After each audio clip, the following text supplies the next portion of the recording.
Dia dekat.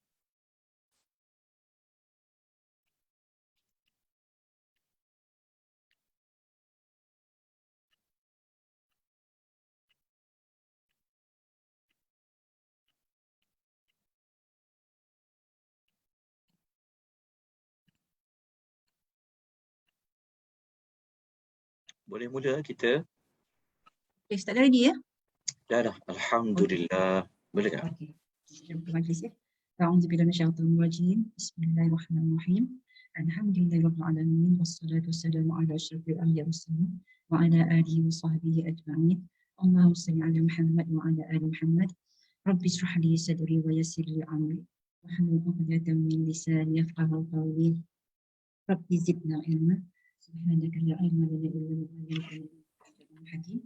Assalamualaikum warahmatullahi wabarakatuh, sahabat-sahabat semua. Alhamdulillah, dan juga Ustaz yang dihormati, pagi ini kita masih diberi kesempatan oleh Allah SWT untuk mengeksplor surah Al-Mu'minun seterusnya. Pagi ini insyaAllah kita pada ayat ke-23 ya Ustaz?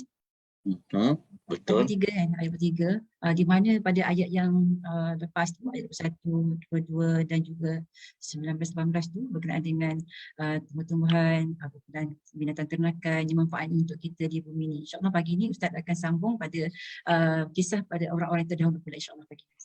Kepada Ustaz, silakan. Saya.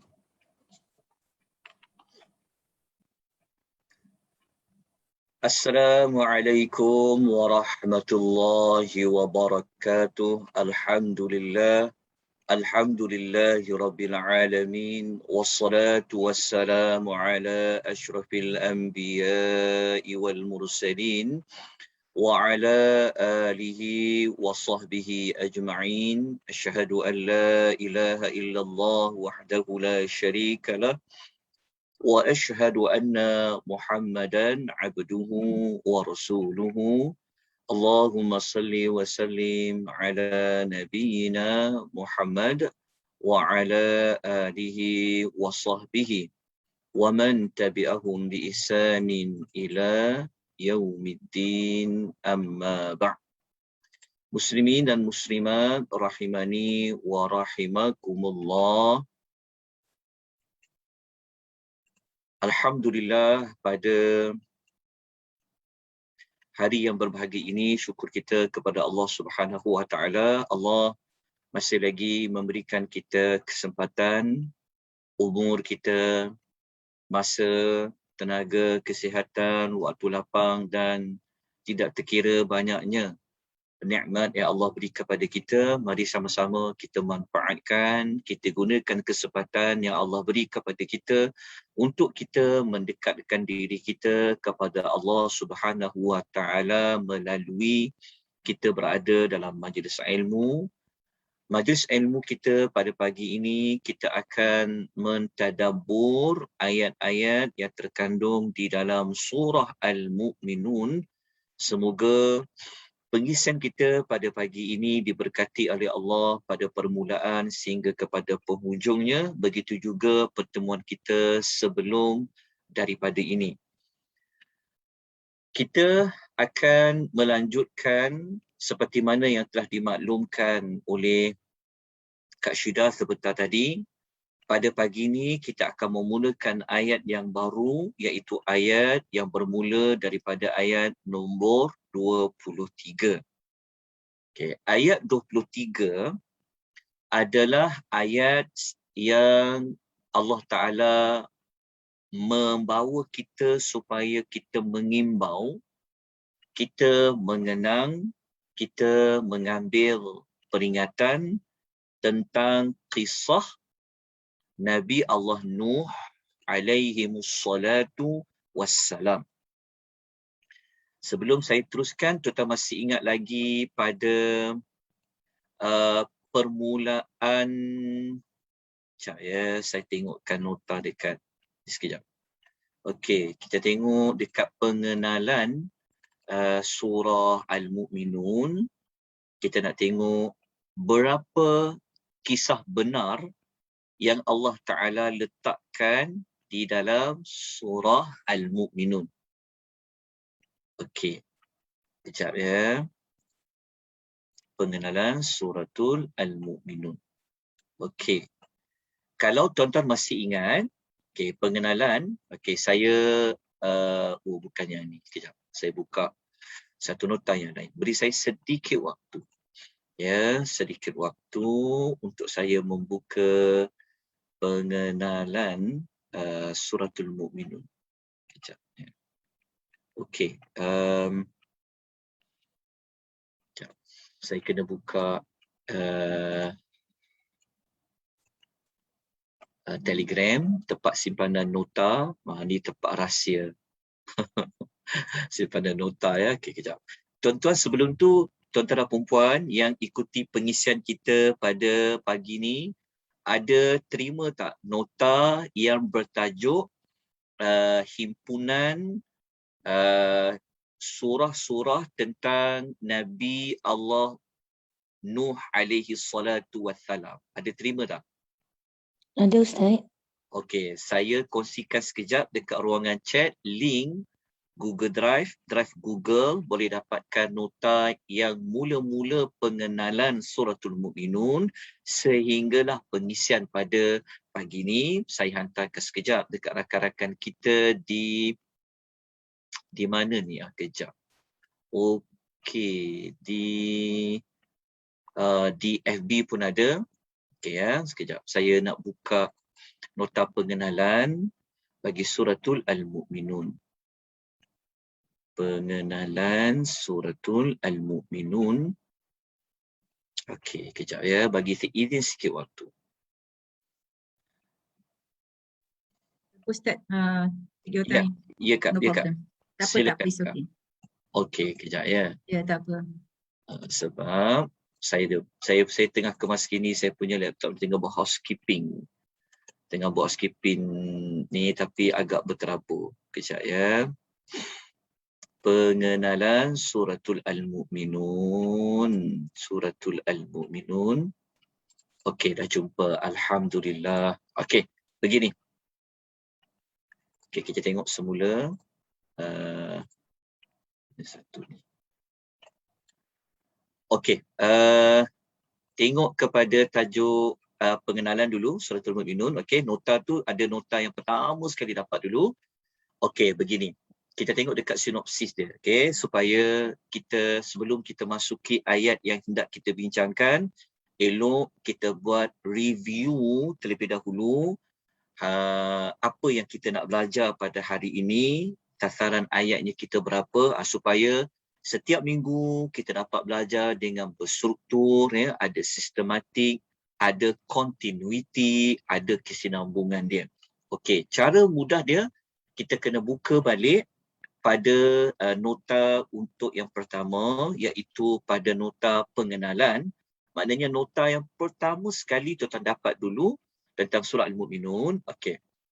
Yang mana kalau kita tengok apa yang saya paparkan ni, okey, nampak tak nota yang saya paparkan tentang sinopsis tu?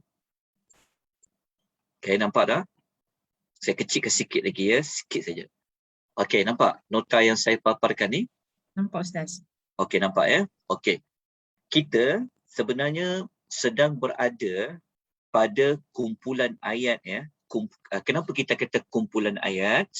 Kerana kumpulan ayat ini ia bertopikkan. Dia berkaitan dengan tema dan tajuk yang sama. Sebab tu kumpulan ayat 23 sampai 56, okay, ayat 23 sampai 56 sebenarnya adalah bertopikkan, cerita dia sebenarnya berkisahkan tentang apa? Keagungan Allah dari sudut pengutusan para nabi. Maknanya ayat 23 sampai 56 ni dia adalah kisah para nabi alaihimus salatu wassalam. Okey, kumpulan ayat 23 sampai 56.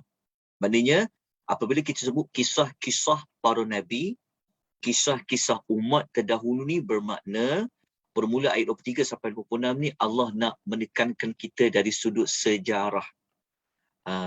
Dalam Arab dipanggil ilmu tarikh. Allah nak bawa kita mengimbau kembali tentang sejarah kisah orang-orang terdahulu.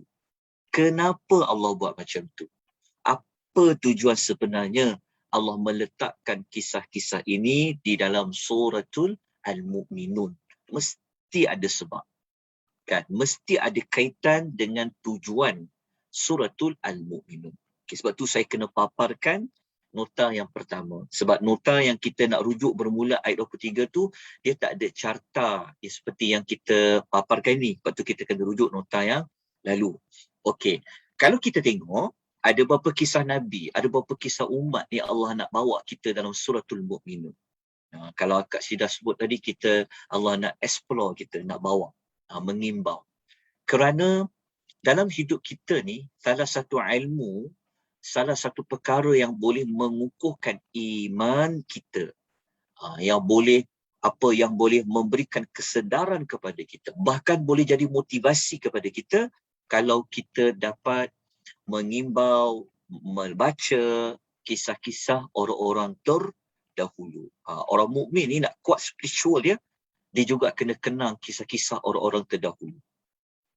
Apatah lagi kisah-kisah ini ditujukan khusus kepada manusia yang terima Al-Quran. Seperti mana Nabi SAW kan, orang yang menerima wahyu Al-Quran. Jadi Nabi Muhammad SAW ni adalah Rasul terakhir. Okay, Rasul terakhir. Maknanya sebelum Nabi Muhammad sudah ada 24 Rasul-Rasul terdahulu yang kita tahu namanya daripada 25 Rasul tu. Okay, yang Allah ada sebut di dalam Quran. Kenapa?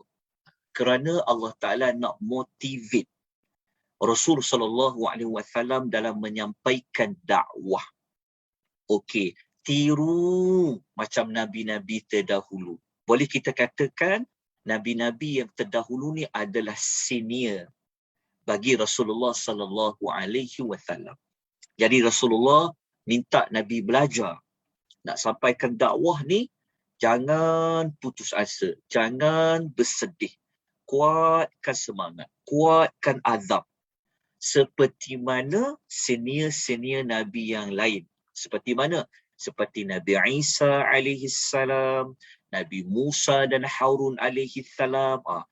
Sampailah kisah yang kita nak belajar pada hari ini. Allah mulakan kisah Nabi Nuh. Okay, nanti kita akan cari soalan dia. Kenapa Allah Ta'ala bawa kisah Nabi Nuh dulu? Kalau lepas kita akan belajar susunan dia kejap lagi. Sekarang kita nak merungkaikan jawapan dulu. Kenapa Allah Ta'ala nak bawa kisah-kisah apa orang terdahulu ni, apa sebab dia? Paling utama adalah untuk baginda Nabi SAW. Kan, supaya Nabi belajar dengan senior-senior Nabi yang lain. Dalam masa yang sama, apabila Rasul ni ada, tentu ada umat dia, betul. Tentu ada kaum dia. Jadi, kaum-kaum bagi setiap Rasul ni, umat-umat bagi setiap Rasul ni, dia ditujukan juga kisah mereka ni kepada umat Nabi. Kalau kisah Rasul tu, dia sangat berkaitan dengan Rasulullah SAW sebagai Rasul, maka umat bagi Rasul itu pula, dia adalah pengajarannya adalah untuk kita. Macam kita umat Nabi Muhammad SAW, kita juga kena ambil iktibar. Kita juga kena ambil pengajaran daripada kisah umat Nabi-Nabi yang terdahulu. Begitulah orang Arab musyrikin, yang menentang Rasul, kan? Adakah mereka mempunyai persamaan dengan umat-umat terdahulu? Itulah antara penerangan ringkas, kenapa kisah-kisah Nabi ni letak pada surah orang-orang beriman. Sebab nak jadi orang beriman ni, nama Al-Mu'minun ni, nak jadi orang sebenar-benar beriman, sebab kita memerlukan kekuatan tau, nak memerlukan kekuatan. Itu tak utama dari sudut keimanan. Maka kekuatan itu salah satu sumber inspirasinya adalah daripada kisah-kisah benar yang Allah Ta'ala cerita di dalam Quran, khususnya dalam suratul Al-Mu'minun. Okey, kita jumpa sebab dia. Okey. Macam kaedah pensejarahan ni sebenarnya sangat memberi manfaat. Okey. Salah satu teknik pengajaran yang kita tak boleh tinggalkan dari sudut membawa sejarah. Okey. Kemudian kalau kita tengok dalam susunan kisah Rasul, sebenarnya saya telah ulas sinopsis ni hampir satu kelas, satu sesi pada pengenalan dulu, tapi tak apa. Ulang mengulang ni sebenarnya satu kaedah yang penting juga dalam pembelajaran. Kan, kita nampak macam ulang. Sebenarnya ulang-ulang ni dia bagus untuk mengingatkan kita. Okey. Jadi kalau kita tengok susunan dalam suratul Mu'minun bermula ayat 23 sampai 56, Allah mulakan kisah pertama, kisah apa? Kisah Nabi Allah Nuh alaihi salam. Kenapa? Nanti lagi kita cerita sedikit hubung kait dia. Lepas tu baru Allah bawa kisah Nabi Allah Hud alaihi salam. Okey, Nabi Hud. Kemudian Allah Ta'ala sebut ada kisah Rasul yang ketiga. Tapi Allah sebut secara umum saja. Allah cerita pasal umat dia. Nanti kita akan bincangkan. Siapa Rasul tu?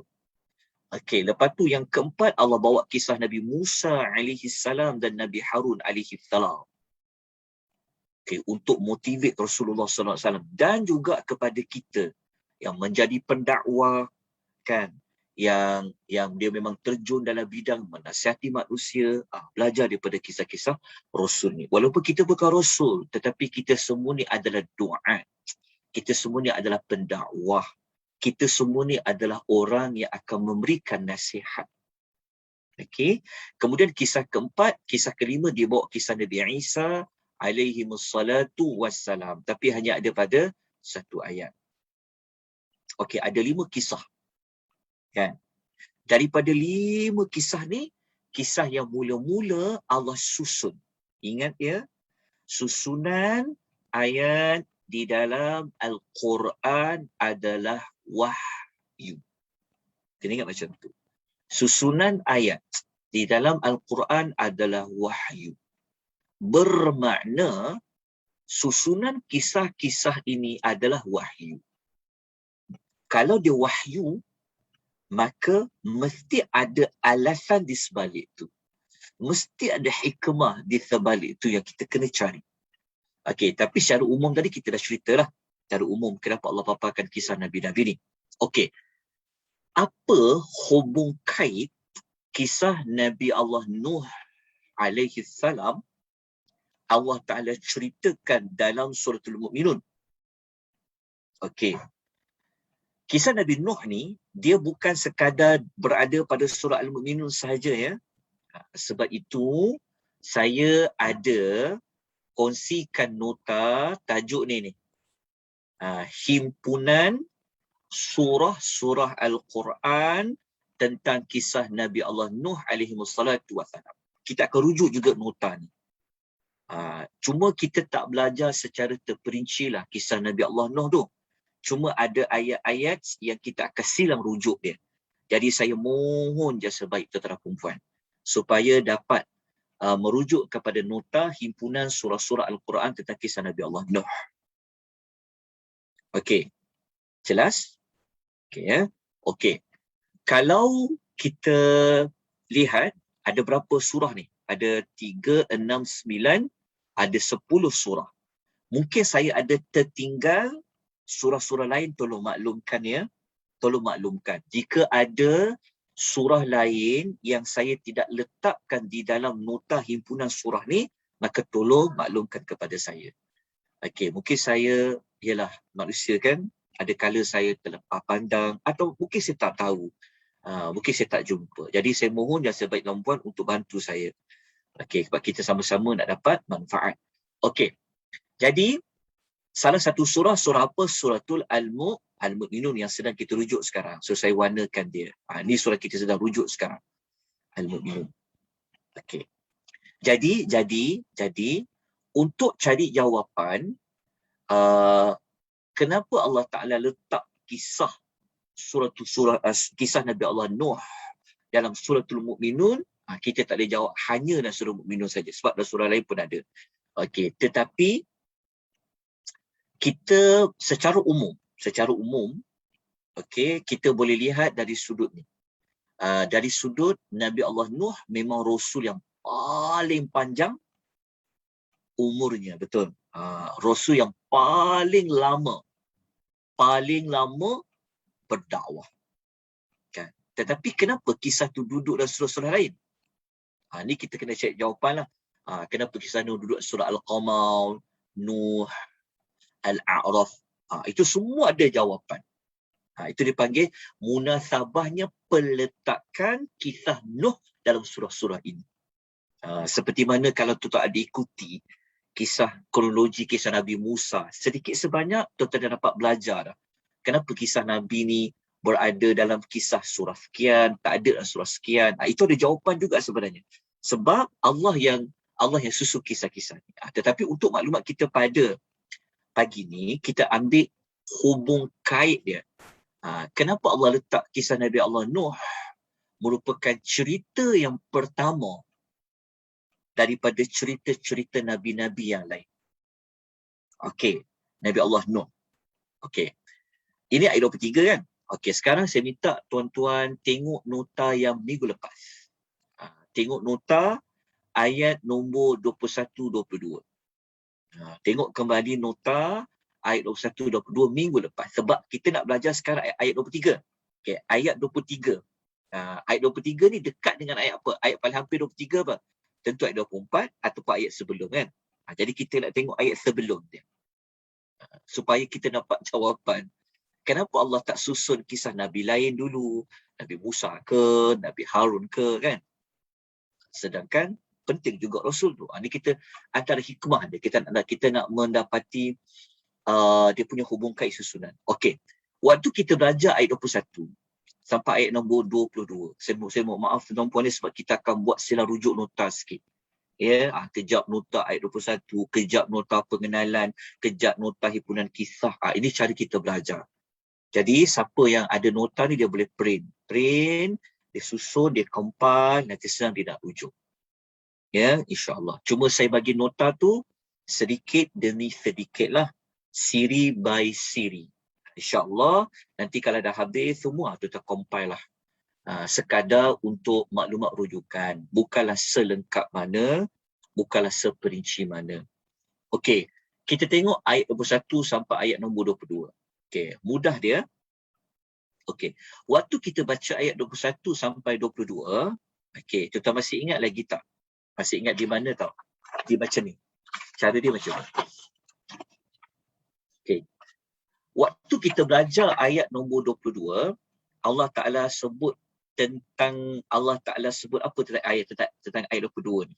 Siapa boleh ingat kembali kita belajar minggu lepas tu? Allah sebut tentang apa dia kat situ? Sekejap ya, saya besarkan slide dia. Alright. Okey, Allah Ta'ala sebut tentang apa? Ayat nombor 22. Siapa boleh sebut nikmat apa tu? Apa yang Allah dah kurniakan kepada manusia pada ayat nombor 22? Khususnya orang-orang Arab yang terdahulu waktu penurunan ayat Quran. Siapa boleh ceritakan, cerita ayat 22? Boleh? Please. Tolong perempuan. Nikmat binatang ternakan, Ustaz. Siapa tu? Siapa yang ber tu saya tak nampak nama dia.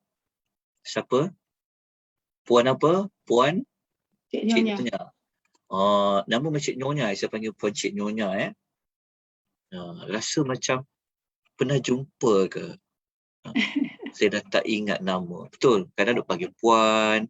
Kadang panggil makcik nanti.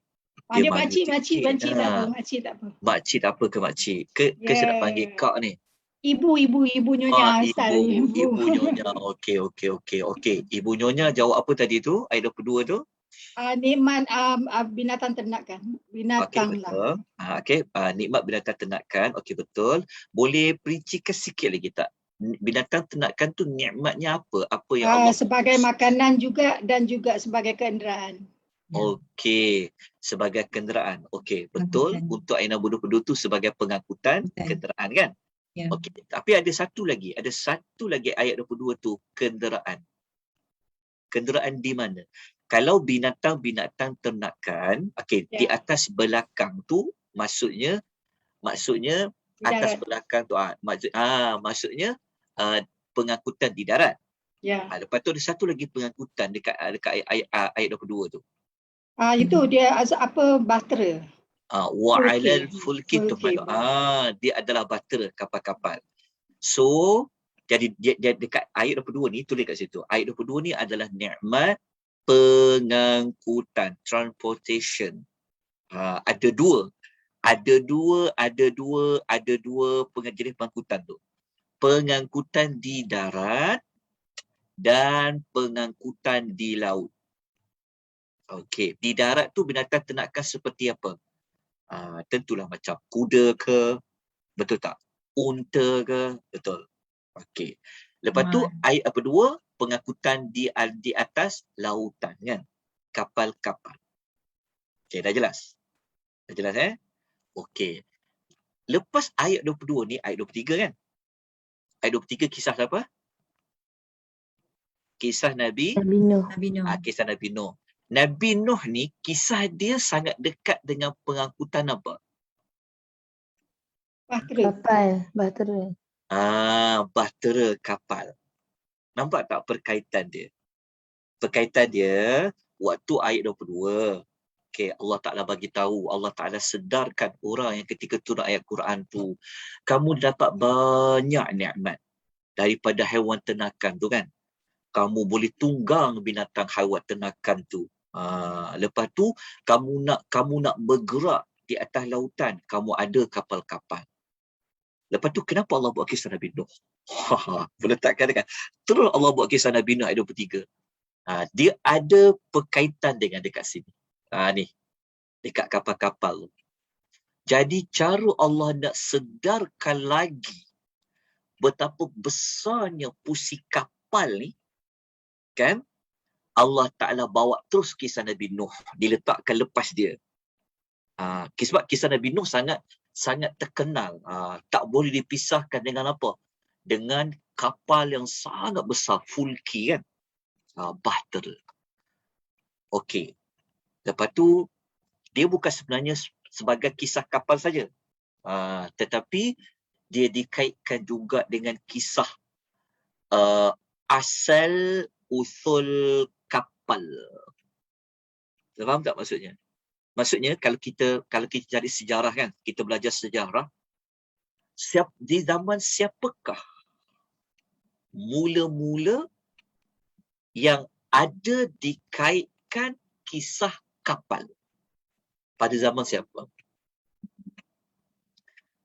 Tentu kisah Nabi Allah Nabi Nuh. Kisah Nabi Nuh.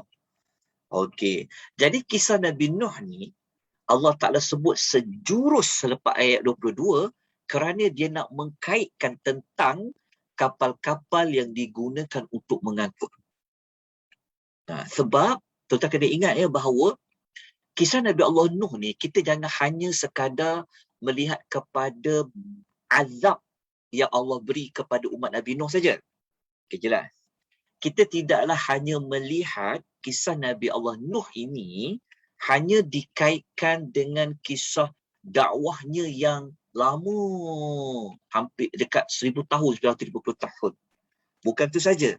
Tetapi ibrah kisah Nabi Allah Nuh ni juga, kita boleh dapati daripada sudut lain. Nabi Allah Nuh ni, kisah penting dia adalah pada dia membina kapal-kapal.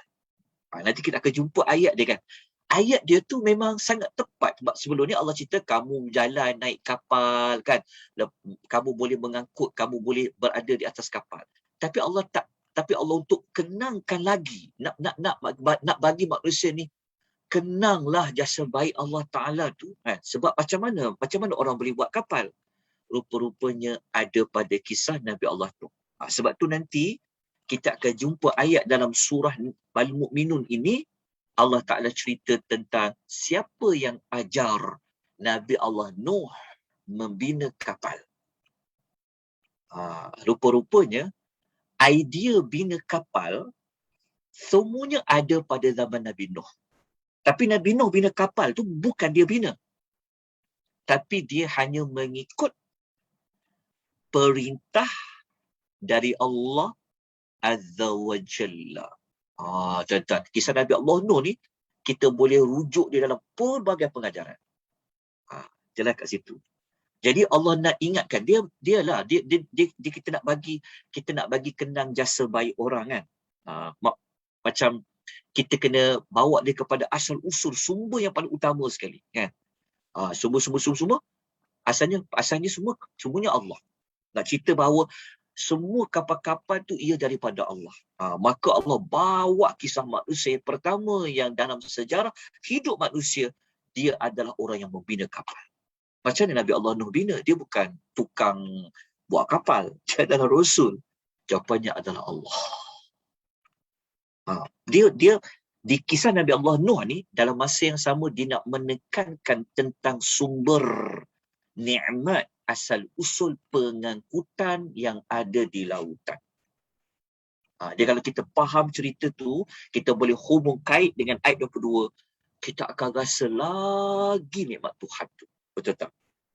Kalaulah tak ada lah kisah Nabi Allah Nuh ni, kalau tak ada kapal lah, macam mana kita nak menyeberang, pergi, merentas tempat yang di seberang laut?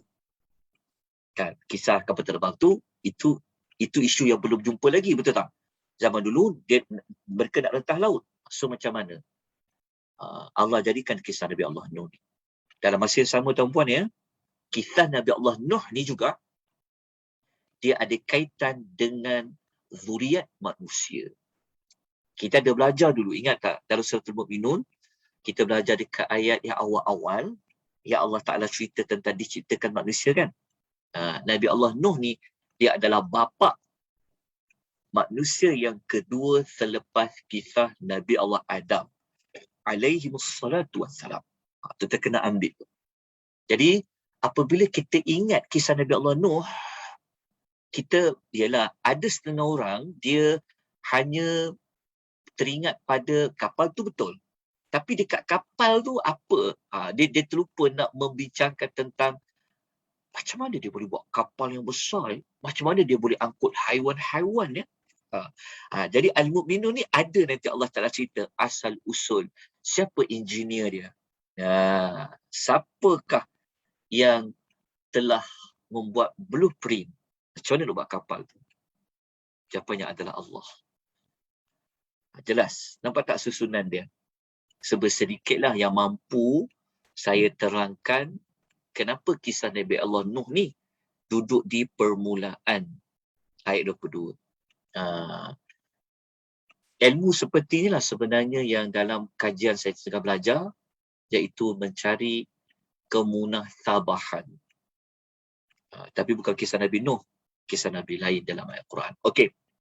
Dah jelas? Nampak tak ke penyusunannya? Okey. Dalam masa yang sama kan?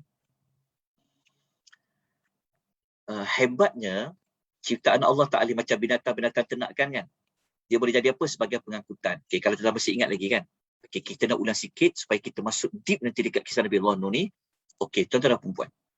Cuba tentang senaraikan. Binatang ternakan sebelum ni kita belajar ada berapa nikmat pada binatang ternakan tu.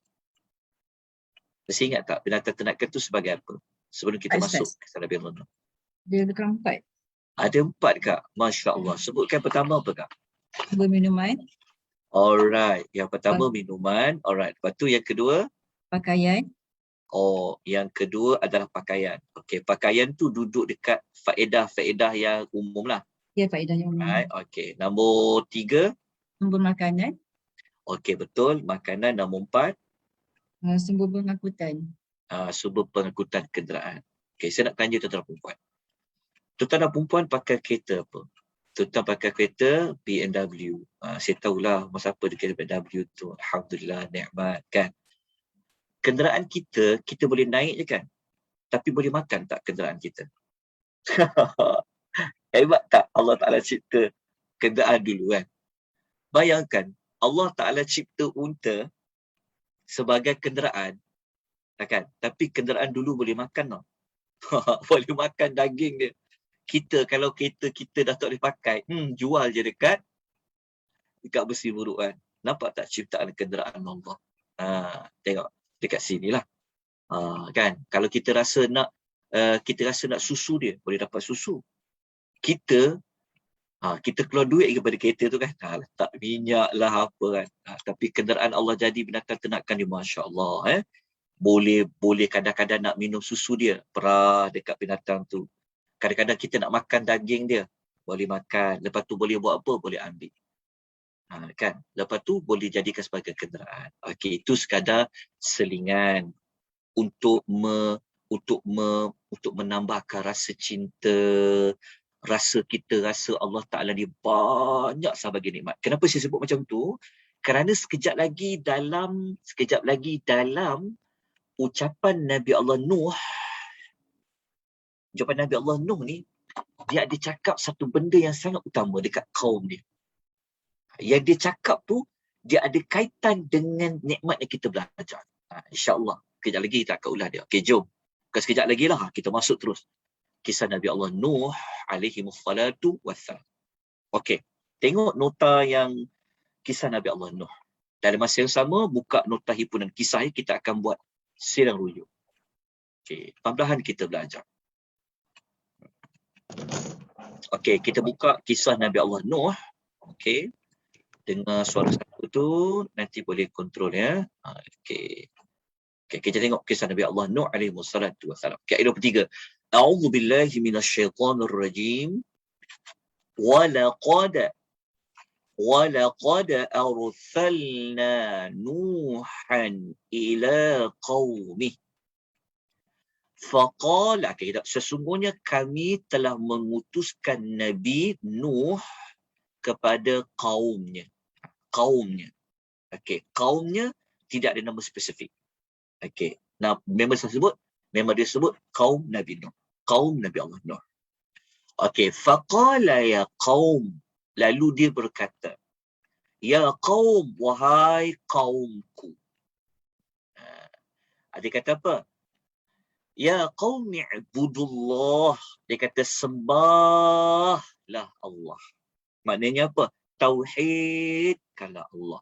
Beribadatlah kepada Allah. Minta tolonglah pada Allah. Minta perlindunganlah pada Allah. Minta rezekilah pada Allah. Bertawakallah kepada Allah. Itu semua maksud di bawah makna i'budullah. Okey, sembahlah Allah. Kenapa mesti kena sembah Allah? Kenapa? Nabi Allah Nuh menerangkan, malakum min ilahin ghairu. Sebab tidak ada Tuhan bagi kamu selain daripadanya. Okey, mula-mula kan Nabi Allah Nuh, dia minta kaum dia buat apa? Sembahlah Allah. Sembahlah Allah ni maknanya beribadahlah kepada Allah. Kita jangan faham sembah tu macam sembah hanya tunduk badan. Tak. Sebab tu perkataan sembah ni kita kena perluaskan lagi. Maksudnya, kalau nak berdoa, doa pada Allah, nak minta tolong pada Allah, nak minta dilindungi, minta lindung pada Allah. Lepas tu nak buat sesuatu, buat kerana Allah, itulah sembahlah Allah. Kenapa? Kerana tidak ada ilah, Tuhan bagi kamu selain daripadanya. Okey. Lepas tu, barulah Nabi Allah Nuh kata dekat kaum dia, afala tattaqun. Oleh itu, tidakkah kamu mahu bertakwa kepadanya? Ini pun kita dah ulas dalam minggu lepas tentang takwa ni. Tapi kita akan ulang balik nanti insyaAllah. So, ada berapa perkara yang Nabi Allah Nuh dia sebut pada ayat nombor 23 ni. Ada berapa perkara? Perkara pertama, Nabi Allah Nuh minta buat apa? Sembahlah Allah. Okey, yang kedua, dia perintahkan kaum dia buat apa? Bertakwa. Maknanya salah satu cara bertakwa kepada Allah adalah dengan menyembah Allah. Okey, sembahlah Allah, lepas tu perintah bertakwa kepada Allah. Kenapa? Okey, di sini kita belajar. Dalam dakwah Nabi Allah Nuh ni, perkara yang diutamakan sekali kepada kaumnya adalah menyembah Allah. Kenapa kena hanya menyembah Allah? Kita fahamlah, kita tak perlu ulas panjang sebab semua orang tahu. Dalam banyak-banyak isi kandungan, dalam dakwah, dalam nasihat kita, benda yang paling utama, kita kena pastikan dulu aqidah, ketauhidan. Dalam dakwah kita dalam keluarga, pastikan dulu akidah anak-anak keluarga kita macam mana. Akidah dia, ketauhidan dia, kepercayaan dia kepada Allah, keyakinan dia kepada Allah. Yang itu dulu paling utama. Seperti mana yang dilakukan oleh Nabi Allah Nuh alaihi wassalatu wassalam. Cuma, kita dalam surah Mukminun, tuan-tuan tak jumpalah ayat yang kata berapa lama dia cakap macam ni. Kalau kita baca dekat surah lain, sebab tu saya bagi himpunan surah-surah kisah Nabi Allah Nuh yang lain. Okey. Kalau tuan-tuan nak tahu lebih lanjut, tentang kalau kita nak tahu macam mana Nabi Allah Nuh dakwah, dia tak serik-serik berdakwah kan, siang, malam, pagi, petang, tuan-tuan kena rujuk dalam surah Nuh sendiri. Kita kena rujuk dalam surah Nuh. Dia dalam Quran dia ada satu surah tau, namanya surah Nuh. Surah Nuh, surah nombor 71, tengok. Kesemua ayat dalam surah Nuh kisah Nabi Nuh. Ayat 1-28. Tadi tuan-tuan kena baca dekat situ lah. Macam mana cara dia dakwah. Sebab dalam surah Mukminun ni, dia bukan nak cerita detail tau. Dia kena ambil surah-surah yang lain. Sebab tu kita sebut tadi, kenapa peletakan kisah Nabi Allah Nuh ni diletak dalam surah Mukminun. Tujuan besar dia bukan nak cerita pasal dakwah tu dari sudut panjang lebar. Kalau nak tahu cara dakwah, berapa lama, kita tak jumpa dalam surah Nuh. Kita tak jumpa dalam surah Al-Mu'minun, tapi dalam surah Nuh. Sebab tu saya bagi nota himpunan surah-surah kisah tentang Nabi Allah Nuh. Jadi kalau kita nak tahu. Sebab apa saya kata macam tu? Sebab sekejap lagi, kalau kita ada kesempatan, kita akan jumpa ayat orang cakap Nuh ni apa? Nuh ni gila kot. Orang cakap dekat Nuh. Nuh ni telah dirasuk jin kot. Gila kot Nuh ni. Sebab apa? Sebab apa? Sebab Nuh, dia ulang benda sama. Dalam surah Mukminun, kita tak dapat kedalaman cerita Nuh tu. Berapa lama dia dakwah. Tapi kita tahu berapa ratus dia dakwah, berapa tahun dia dakwah. Sebelum Allah Ta'ala hantar taufan tu, 950 tahun. Tuan-tuan tahu tak 150 tahun ni apa konten dakwah dia? Inilah. Sembahlah Allah, jangan tak bertakwa, sembahlah Allah tuan-tuan. 950 tahun. Kalau duk cakap benda yang sama, berulang-ulang orang cakap kita tu. Orang boleh cakap kita gila kan. Tapi Nuh cakap ni bukan benda yang salah. Ni 950 tahun. Macam kita lah kan. Kalau tiap-tiap hari cakap mayang. Anak pun dah sampai dah tension dah. Mak dia kata habis kan. Itu anak cakap benda yang Nabi Allah Nuh 950 tahun. Sebab tu saya bawakan ke surah-surah lain supaya ibu-ibu, tuan-tuan perempuan tahu cerita panjang dia. Okey? Kalau nak tengok tentang tu, nanti buka dalam surah Nuh. Okey, nak tengok yang 950 tahun tu dekat mana? Okey, kita tengok dalam ni sekejap. Saya tengok dalam surah apa ada. Okey, nanti kita go through sikit ya, himpunan surah-surah yang akan datang ya, surah-surah lain tu ya. Nanti kita buat ringkasan sikit. Macam contohnya kita kena buat ringkasan. Dekat surah Al-Qamar ada isi penting apa? Dekat surah Nuh ada isi penting apa? Cuma kita tak belajar keseluruhan lah. Nak belajar tu dah berapa siri nak belajar. Okey, begitu juga dalam surah Al-A'raf. Insya-Allah.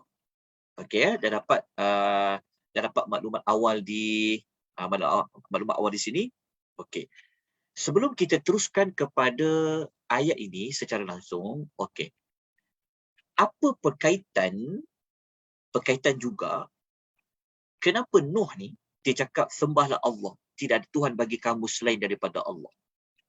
Apa berkaitan dengan ayat-ayat sebelum? Apa berkaitan dia? Macam mana kita nak kaitkan ayat 23 ni dengan ucapan sembahlah Allah, tidak ada Tuhan selain daripada Allah. Kita nak kaitkan macam mana? Ataupun macam ni lah. Perkara mudah dia, saya tukar soalan. Kalau orang tanya, kenapa kita perlu sembah Allah Subhanahu Wa Taala seorang saja? Kan? Kenapa hanya dia saja yang layak kita sembah? Okay. Sebab Allah yang memberi segala nikmat kepada kita, jadi kita perlu bersyukur kepada Allah dengan nikmat makan dan minum daripada haiwan dan air yang Allah bagi. Ya, itu di antara jawapan dia. Maksudnya, itu kan seruan tauhid kan? Sebab tu kita kena ambil ayat sebelumnya sebelum. Kalau kita baca pada ayat sebelum dia, ingat lagi tak? Allah telah cerita tentang macam mana Allah jadikan kita hidup kan? Kita dah ulah panjang lebar, betul? Daripada tanah, daripada air mani kan? Kita belajar ada 7 peringkat manusia tu. Itu pun dah tak tergambar nikmat Tuhan. Betul. Daripada Allah lah kita hidup. Lepas tu ingat lagi, sumber air yang kita belajar sebelum ni, yang telah menghidupkan tanaman. Begitu juga kepada haiwan, ternakan yang kita belajar. Datang kisah Nabi Allah Nuh. Bukan sekadar nak mengkaitkan isu kapal tu sebagai pengangkutan. Tetapi dalam ucapan dakwah Nabi Allah Nuh ini ada perkaitan kepada jawapan kenapa kena sembah Allah semata-mata, tidak ada Tuhan yang lain. Jawapannya apa? Allah dah bagi macam-macam dekat kita.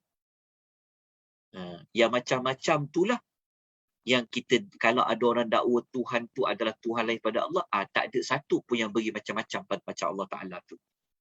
Itu alasan dia nak mencari jawapan juga. Oh, betul lah ya. Betul lah kisah Nabi Allah Nuh ni, daripada dakwah dia ni ada kaitan dengan sebelum ni, nak kukuhkan iman kita, iman. So apabila kita boleh kenang jasa baik Allah yang kata memang tak terhingga, tak boleh dihitung nikmat Tuhan tu, jadi kita kena buat apa? Kalau kita sangat berterima kasih pada mak kita lahirkan kita, betul tak?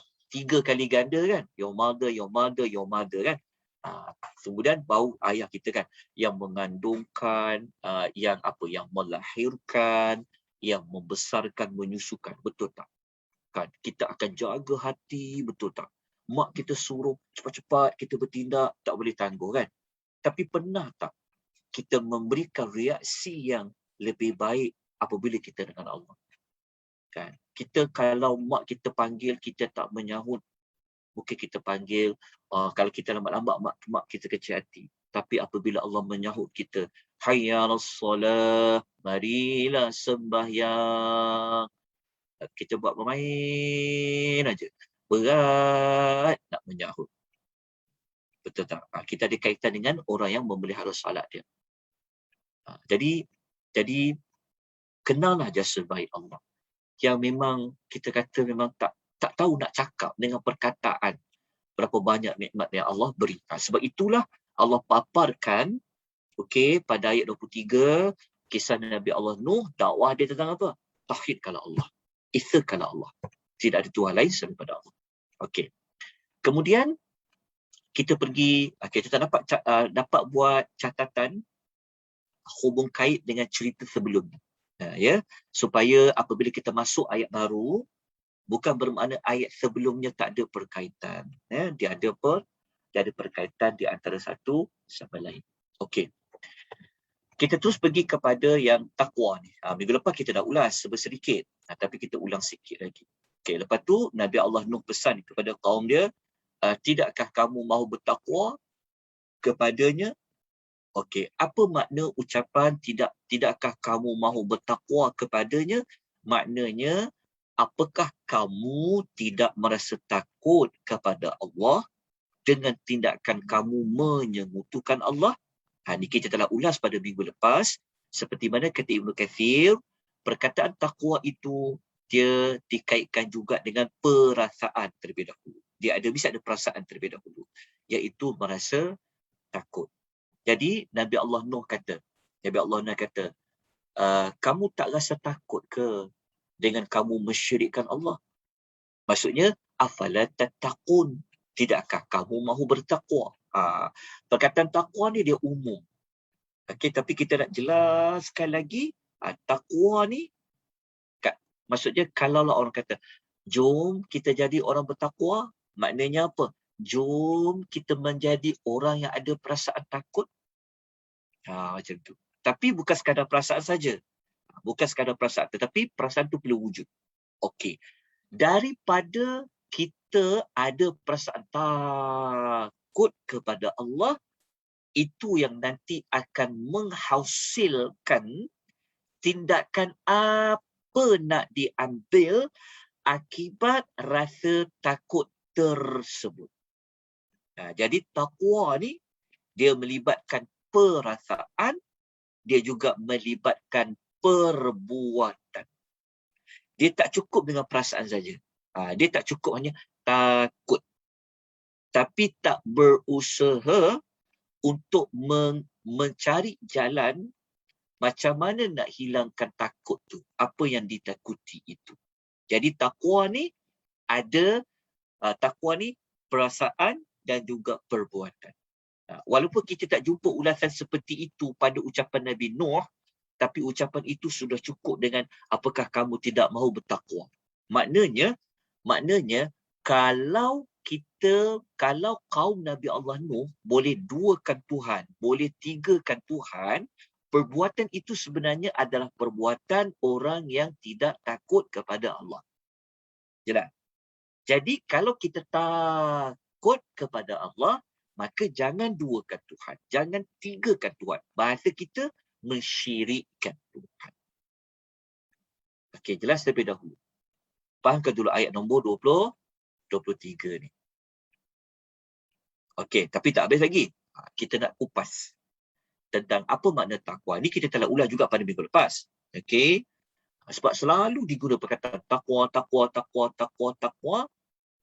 Tetapi apa sebenarnya yang diulas oleh takwa tu? Okey, minggu lepas masih ingat lagi, kita telah ulas tentang kita bawa contoh kisah Abu Hurairah. Masih ingat kisah Abu Hurairah yang memberikan satu contoh orang bertakwa. Dia ditanya tentang takwa. Dia kata apa? Engkau pernah lalu jalan berduri tak? Dia jawab, ya. Kan? Ya. Tentulah semua orang takut dengan perkara yang boleh melukakan. Betul tak? Takut duri, takut pisau, takut kaca, takut benda yang tajam. Okey. Jadi, dia ada perkataan takut. Dia ada takut dulu. Takut benda yang boleh mencederakan, memudaratkan seperti duri. Abu Hurairah buat contoh duri. Orang tu kata apa? Ya, aku pernah lalu. Abu Hurairah tanya, apa yang kau buat kalau kau tahu jalan tu berduri? Apabila saya melihat duri, maknanya apabila saya takut duri tu, saya nampak duri tu, saya takut duri tu, saya akan elaklah. Saya akan mengelak. Saya akan mengelak tu adalah perbuatan. Duri, ada perasaan takut kepada duri yang terpijak. Okey, takut pada duri yang terpijak. Kenapa? Duri tu boleh mencederakan. Maka takut saja tak cukup. Kalau kau takut pijak duri, so kau kena buat apa? Kau kena elaklah. Ataupun alihkan duri tu. Ataupun lompat ke. Itu tindakan. Nampak? Jadi Abu Hurairah pun kata, itulah takwa. Dia kata, nampak tak? Senang je. Bicara takwa, kadang kita pening kan. Ulas terlalu ilmiah sangat pun kadang-kadang kita pun tak faham. Ustaz ni nak cakap apa? Takwa. Sebenarnya takwa ni mudah je. Okey, bagi contoh duri senang. Kalau orang tak nampak duri, kita tukar contoh kaca. Kaca tu lebih dekat sikit, betul tak? Kalau anak tanya pada kita, takwa tu apa ibu? Saya belajar kat sekolah ibu, ya Allah, pasal takwa ibu. Takwa tu apa ibu? Kita nak jawab apa? Kita bawa contoh yang Abu Hurairah buat. Tukarlah. Kita kata, pernah tak nampak kaca? Tajam tak kaca tu? Kaca tu kalau terpijak rasa apa? Tentulah luka. Okey. Jadi takut tak dekat kaca tu? Takut. Jadi kalau nampak kaca tu takut. Kamu buat apa? saya sapulah kaca tu. Saya tak naklah pijak. Jadi kita kata takut kepada kaca, lepas tu kita elak dari pijak kaca, itulah takwa. Apa kaitan dia? Kita akan kaitkan lagi. Okey. Jadi kita tengok dekat sini. Apa maksud asal takwa? Okey. Takwa tu adalah seseorang hamba itu meletakkan pelindung. Meletakkan pelindung adalah perbuatan, usaha. Meletakkan pelindung yang dapat melindungi dirinya, menjaga dirinya daripada perkara yang ditakuti. Kat sinilah dua jawapan dia. Meletakkan pelindung adalah apa? Perbuatan orang bertakwa. Kenapa nak letak pelindung? Sebab ada benda yang kita takut. Okey, jelas. Dua, dia tak cukup perasaan saja. Dia tak cukup perasaan takut, tapi dia ada tindakan, perbuatan. Itulah takwa. Oleh itu, tengok. Oleh itu, kata Syekh Ibn Rajab Al-Hambali, ketakwaan hamba kepada Tuhannya bermaksud dia meletakkan pelindung yang dapat melindungi dirinya daripada kemarahan, kemurkaan dan balasan siksa Tuhan yang dia takuti. Jadi takut tak pada Allah? Kalau kita takut pada Allah, takut pada apa pada Allah? Takut pada Allah marah, takut pada Allah ke azab Allah. Okey, takut tu ada. Takut tu sudah permulaan dikaitkan dengan takwa. Okey, jadi kalau tak nak Allah marah, nak kena buat apa? Kalau tak nak Allah masukkan dalam neraka, kena buat apa?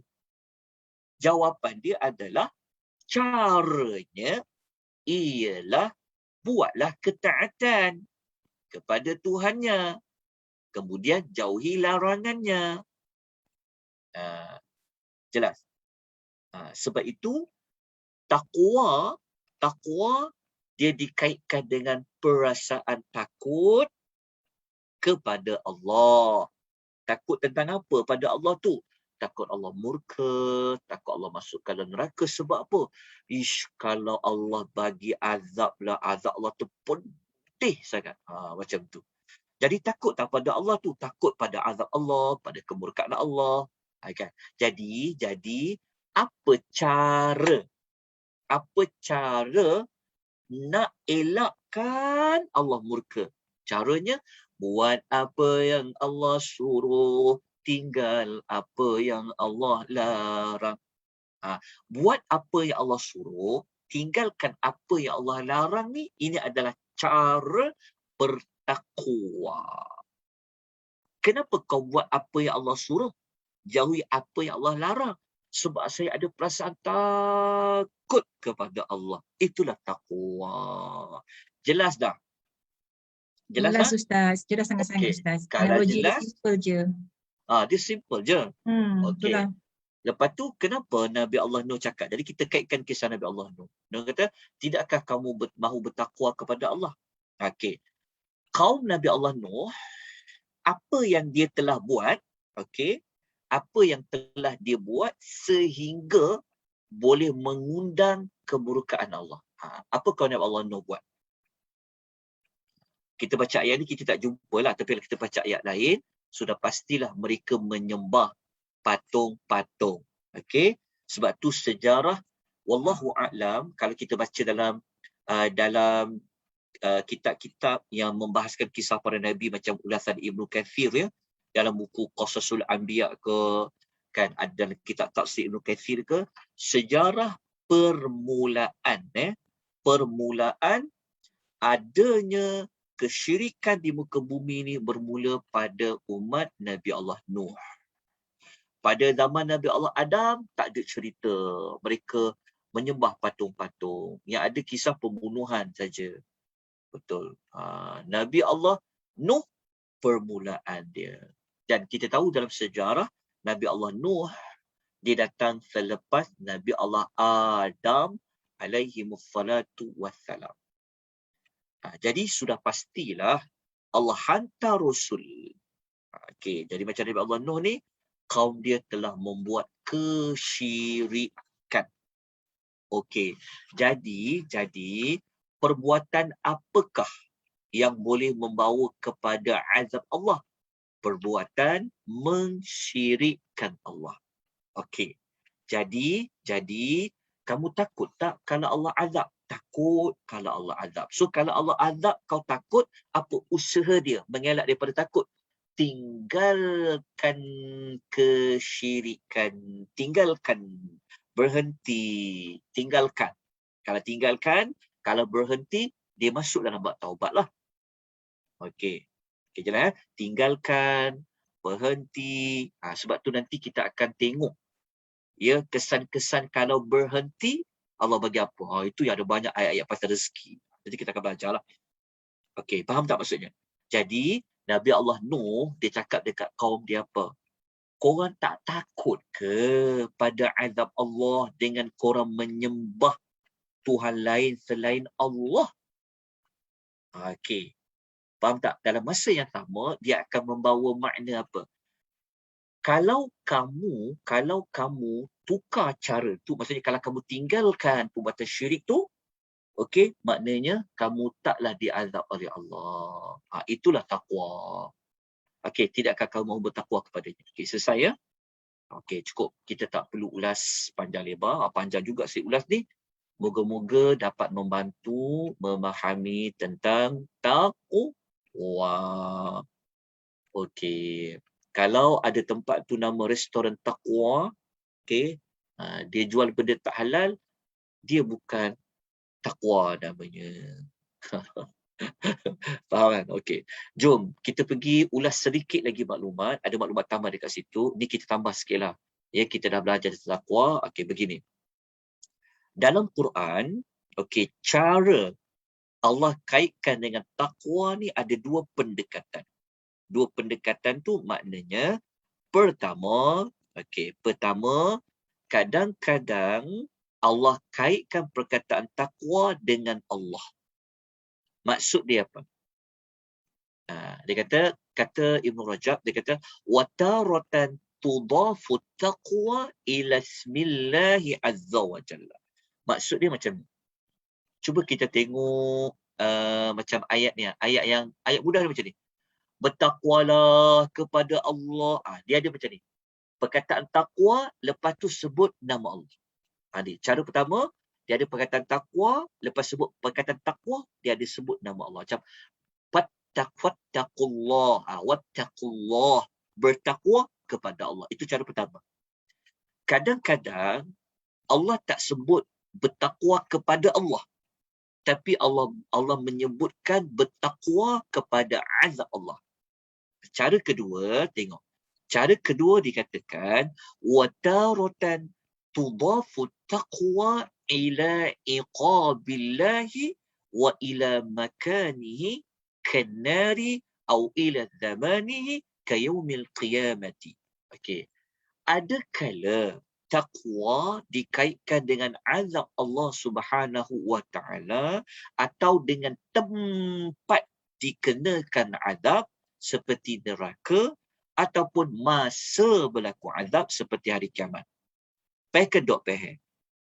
Tengok dulu ayat surah Ali Imran, okey? Tengok surah Ali Imran ayat 131. Allah kata apa? Wattaqun nar. Okey, dekat sini mana perkataan takwa? Ayat 31. Mana dekat kalimah tu mana perkataan takwa? Wattaqu. Okey, betul. Wattaqu. Dia adalah perkataan takwa. Okey. Dia suruh bertakwa kepada apa? Wattaqun nar. Di sini ditulis dan peliharalah. Sebenarnya dan bertakwalah sama je lah. Okey, dan peliharalah diri kamu. Ini perintah bertakwa. Okey, peliharalah diri kamu. Takutlah diri kamu. Okey. Daripada apa? An-nar, api. Kenapa? Maksudnya dekat sini, ayat ni kata, dia suruh bertakwa kepada api neraka, daripada api neraka ke bertakwa kepada Allah? Sama ke tak sama? Azab daripada Allah. Sebenarnya dia sama je. Sama. Sama. Kalau kita takut dimasukkan ke dalam neraka, sebenarnya kita takut kepada pencipta, pemilik kepada neraka tu, iaitu Allah. Sebab itu kita sebutkan, Ibn Rajab sebutkan, dia kata dalam penggunaan takwa dalam Quran ada dua jenis. Ada dua jenis. Kadang-kadang disebut bertakwalah kamu kepada Allah. Disebut Allah tu sendiri. Kadang-kadang dia tak sebut perkataan Allah, tapi dia sebutkan tentang apa yang ada kaitan dengan Allah. Seperti azab Allah, neraka Allah, waktu azab tu. Itu contoh saja. Okey. Jelas. Saya tak sempat nak ulas takwa ni, panjang tajuk dia. Sangat bagus dibelajar tema tentang takwa ni. Tapi cukuplah maklumat pada ayat nombor 23. Alhamdulillah kita dapat belajar pada pagi ini. Okey. Nabi Allah Nuh memberikan tumpuan kepada mengajak kaumnya menyembah, beribadat kepada Allah yang satu. Okey, beribadat kepada Allah yang satu. Okey. Jika beribadat kepada Allah yang satu, ia menunjukkan kepada perbuatan orang yang bertakwa. Okey? Ataupun jika meninggalkan beribadat kepada tuhan-tuhan yang lain, menumpukan hanya kepada Allah yang satu, itu juga dipanggil perbuatan orang-orang yang bertakwa. Okay, jelas ayat nombor 23. Okey. Adakah umatnya mengambil saranan Nabi Allah Nuh? Kita sambung ayat nombor 24. Okey. Ayat nombor 24. Allah Ta'ala cerita tentang apa yang berlaku kepada kaumnya. Tapi Allah tak sebut kaum dia secara umum. Allah menyebut golongan dalam kaum dia. Kita kena bezakan. Okey. Kaum dia secara umum, kadang-kadang Allah sebut sekumpulan tertentu dalam kaum dia. Okay, ayat 24 Allah kata, فَقَالَ الْمَلَأُ الَّذِينَ كَفَرُوا مِنْ قَوْمِهِ. Okay. Maka pembesar-pembesar yang telah kafir daripada kaumnya. Okey. Tadi kan Nabi Allah Nuh kata apa? Wahai kaumku. Dia kata kan, dia sebut umum. Okey. Dalam kaum Nabi Allah Nuh ni tentu ada yang kaya, dekat dia miskin ke, betul tak? Ada lelaki, ada perempuan, betul, ada yang tua ke, okay, ada yang muda, kaum. Okey, dalam kaum dia ni, Allah kata pembesar-pembesar yang telah kafir daripada kaumnya. Okey, pembesar-pembesar yang kafir daripada kaumnya. Okey, jelas tak maksudnya? Maksud dia, Allah nak memberi pendekatan, nak menyebut kita bahawa kaum Nabi Allah Nuh, siapa yang telah kafir kepada dakwah Nabi Allah Nuh? Jawapan dia adalah pembesar yang kafir. Sebab apa? Sebab nanti dekat ayat nombor 33 dia ada metod lain pula. Tak apa, saya tak perlu terangkan nanti complicated pula. Oh, tu dia nota akan datang. Okey, tak apa. Kita pergi kat sini. Maksud dia, kenapa Allah Ta'ala menyebut, kenapa Allah tak kata macam ni? Contohnya macam ni. Okay, kalau saya padam macam ni. Kalau saya padam dekat perkataan ni lah. Tak ada lah perkataan. Kalau ayat ni kata, maka kaumnya berkata. Maknanya apa? Semua kan? Maksudnya, maka kaumnya berkata yang kafir lah. Okey, kejap. Okey, yang kafir. Kita padam macam ni. Dia sebenarnya ada sesuatu ilmu yang Allah nak bagi tahu. Allah saya terpadam pula nak undur macam mana pula ya. Allahumma salli wa sallim ala saya boleh undur tadi. Allah dah terpadam pula lah. Saya pun tak gerti nak mengundur ni. Undur boleh nak undur. Oh, ni nak undur ke sini. Ridho. Oh, saya terlupa lah pula. Okay, tak apa. Tak apa. Sat. Bagi saya sat je. Saya padam ni. Saya stop sekejap. Saya ambil nota baru. Sekejap. Belajar perlahan-lahan. Saya memang mengajar Nabah. Saya tak suka mengajar terlalu cepat-cepat sangat. Bagi faham. Nanti dah boleh mengajar pada orang lain. Sekejap lah. Sat. Saya nak padam sekejap. Sekejap ya. Bismillah. Okey. Sekejap saya buka balik. Bismillah. Okey. Sekejap ya. Okey. Alhamdulillah. Boleh buka balik semula. Okey. Okey dah Saya buka balik semula nota tadi. Maafkan sembuhan kita ringankanlah maklumat ni. Saya bimbang juga kadang-kadang semangat nak mengajar ni, kadang-kadang kita bagi maklumat yang kadang-kadang dia tak perlu.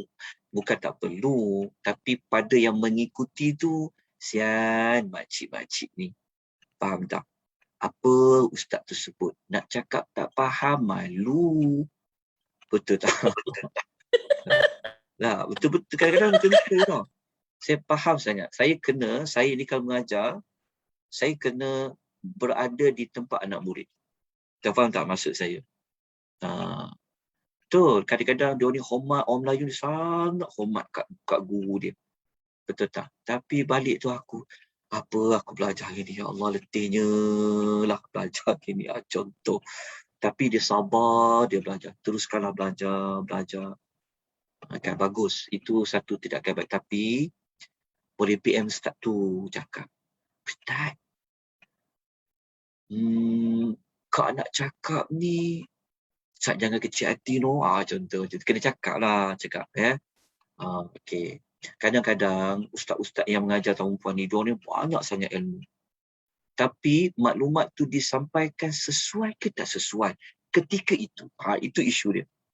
Kadang-kadang setengah mengajar public ni kadang, ustaz ni bagi biasa-biasa je, dah pernah dengar. Anak murid macam tu pula. Sebenarnya kita ada maklumat tu, tapi nak sampai tu kadang-kadang perlu ke tak perlu. Macam tadilah, tapi saya tak perlulah. Kita terus pergi kepada ni lah. Maafkan saya saya pun teringat. Okey, tak apa. Kita lanjutkan ya. Minta maaf atas gangguan ni. Betul tuan-puan. Tuan kena beritahukan saya. Kadang-kadang mengulang banyak sangat pun kata ustaz ni mengulang banyak. Kadang-kadang lambatlah ustaz ni, ayat nak pergi ayat tu lambat je ada juga. Tapi tak apa ya. Kita sama-sama belajar Okey. Allahumma salli wa sallim ala Muhammad. Bebe pula ustaz pagi ni. Tak betul puan, saya sangat kesian kepada yang belajar. Betul. Okey. Bukan senang tau nak ambil waktu ni. Bukan senang nak ambil waktu nak belajar ni. Okey, moga-moga faham ya. Okey, kita teruskan. Okey, ayat 24 ni. Okey, maksudnya macam ni. Soalan dia adalah macam ni. Okey, kenapa Allah Ta'ala nak spesifikkan pembesar-pembesar daripada yang kafir, nak menunjukkan bahawa orang yang selalu kafir ni selalu dikaitkan dengan sifat pembesar-pembesar. Macam kaum Nabi Musa, maka dalam banyak-banyak kaum yang susah nak terima, nak berubah, kadang-kadang pada pembesar-pembesar. Seperti kaum Nabi Allah ni. Okey, mereka berkata apa? Mereka berkata, Ma hadza illa basyarum mithlukum. Pembesar-pembesar yang kafir. Bukan semua kaum dia cakap, tetapi ada sekumpulan pembesar yang kafir. Ini bermakna tidak semua pembesar kaum Nabi Allah Nuh tu yang kafir. Kita faham tak maksudnya? Kenapa Allah kata alladzina kafaru, yang kafir? Kenapa disebut yang kafir? Ini bermakna kemungkinan ada juga pembesar-pembesar kaum dia yang tak kafir. Kita faham? Tetapi yang Allah nak masukkan ni yang kafir saja. Yang kafir. Sebab ada kaum Nabi Allah Nuh yang beriman. Tapi tak ramai. Nanti kita akan belajar dekat waktu dia naik kapal tu. Tapi ini yang kafir. Yang kafir. Mereka kata apa? Orang ni, dia kata, maksudnya Nabi Allah Nuh, dia kata, hanyalah seorang manusia seperti kamu. Okey. Lepas tu, dia cakap apa? Dia kata, alah Nuh ni. Sebab apa? Ingat, Nabi Allah, sebenarnya ayat ni kita tak jumpa. Dalam surah Mukminun, kita tak jumpalah ayat Nuh kata dia ni adalah Rasulullah.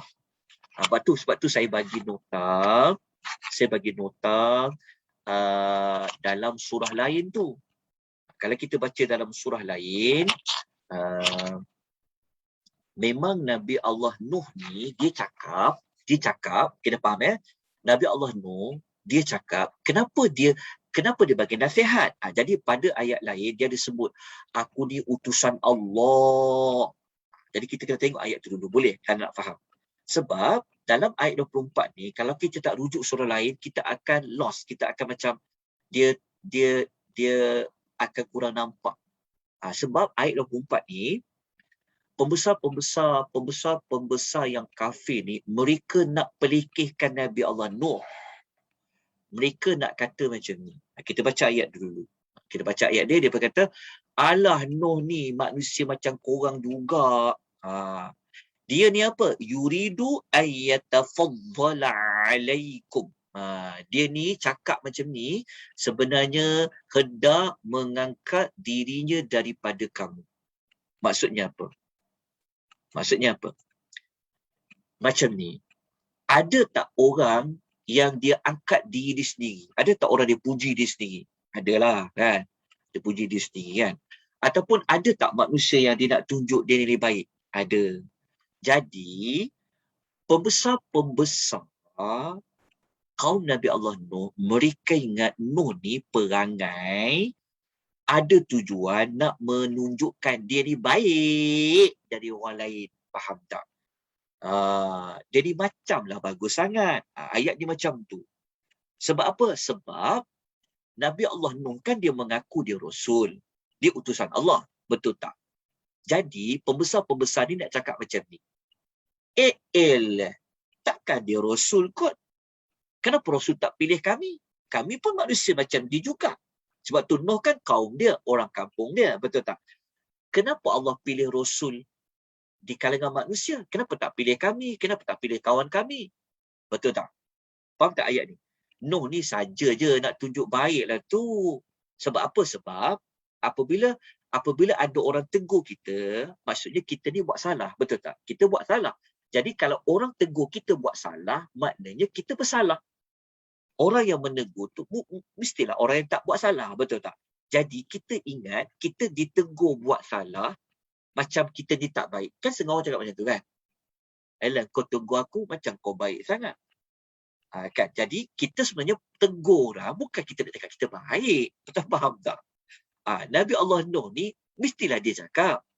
Nanti kita patut kena baca ayat lain. Nuh kata, korang ni buat benda tak betul tau. Korang pergi menyembah Tuhan lain, kenapa Tuhan tu satu? Faham tak? Jadi seolah-olah Nuh ni telah menganggap, ini anggapan mereka ya. Mereka menganggap Nuh ni macam dia je yang betul. Orang lain sesat. Dia je. Betul tak? Faham tak maksud dia? Okey, kalau kita nak tengok, kita kena tengok surah lain. Sebab tu saya bagi himpunan surah tu. Kat sini. Dekat sini. Okey, boleh tak tuan-tuan buka nota himpunan surah? Saya tunjukkan sikit saja maklumat tu. Boleh tak? Okey, dekat sini. Okey. Kita tengok cuba tengok dekat surah Nuh. Tengok dekat surah Nuh. Sempat perintah. Okey, tengoklah surah Nuh. Okey. Tengok ayat nombor, nampak tak nota saya paparkan sekarang ni? Kak Syirah nampak tak nota tu? Surah Nuh. Nampak Ustaz. Okey, nampak. Alhamdulillah. Yang lain nampak tak? Yang lain nampak? Nampak Ustaz. Okey, nampak. Alhamdulillah. Ustaznya. Iyalah. Kejap ya. Kejap. Okey, nampak. Okey. Mana? Kat mana tu suara tu? Atas kapal ke? Sampai terputus-putus tu? Okey. Tengok dekat surah Nuh kan? Tengok ayat dekat ni. Ayat nombor 2. Tengok dekat ayat nombor 2, Nuh cakap apa? Ni dekat surah Nuh ayat nombor 2. Dia kata, sekejap ya. Saya dengar suara. Okey, dia kata apa? Qala ya qaumi inni lakum nadhirum mubin. Kita tengok dekat terjemahan dia. Okey. Dia kata apa? Dia kata ayat nombor 2. Dia kata, wahai kaumku, aku ni diutuskan kepada kamu nak bagi peringatan dan amaran yang nyata. Maknanya Nuh, dia telah mengaku dia siapa? Dia adalah utusan Allah, betul tak? Rasul. Dia Rasul. Dia nak bagi ingat dekat kita. Maknanya Nuh ni, betul dia cakap tu, tapi anggapan mereka, okey, kenapa Nuh ni bawa dakwaan dia adalah Rasul Allah? Faham tak? Okey. Kalau kita nak faham lebih lagi, nak tengok ayat lebih jelas, tengok surah nombor 6. Surah yang ke-6 ni punya surah Syu'ara. Tengok surah Syu'ara. Okay, tengok surah Syu'ara. Muka surat nombor 11 rasanya dekat nota tu. Surah Syu'ara. Minta maaf saya bagi nota dia lambat. Sepatutnya saya bagi minggu lepas. Tapi saya, yelah ya, makin berumur ni lupa banyak ya. Orang Melayu pula tu. Mudah lupa. Okey, kejap. Ni. Cuba tengok dekat ayat nombor 107 surah Syu'ara 107 surah Syu'ara dekat ayat ni. Dia kata apa? Inni lakum rasulun amin. Dia kata apa? Dia kata, sesungguhnya aku ni adalah rasul yang amanah. Nabi Allah Nuh mengaku dia amanah. Dia mengaku dia rasul yang amanah. Maknanya Nabi Allah Nuh ni dia cakap apa? Aku ni utusan Allah yang ada sifat amanah. Allah minta aku sampaikan. Aku sampaikanlah sebab dia adalah amanah dari Allah. Jelas tak? Kalau macam kita kan, duduk kedudukan orang tegur kita lah. Contoh orang tegur kita. Dia kata, aku ni bukan nak cakap apa. Aku nak tegur kau sikit je. Kan? Jadi kita dah rasa apa dalam hati tu? Kita dengar. Faham tak? Kalau kita bersifat terbuka, terima kasih Noh, tegur saya, ya Allah, saya lupa lah. Tapi setengah orang tak diterima. Betul tak?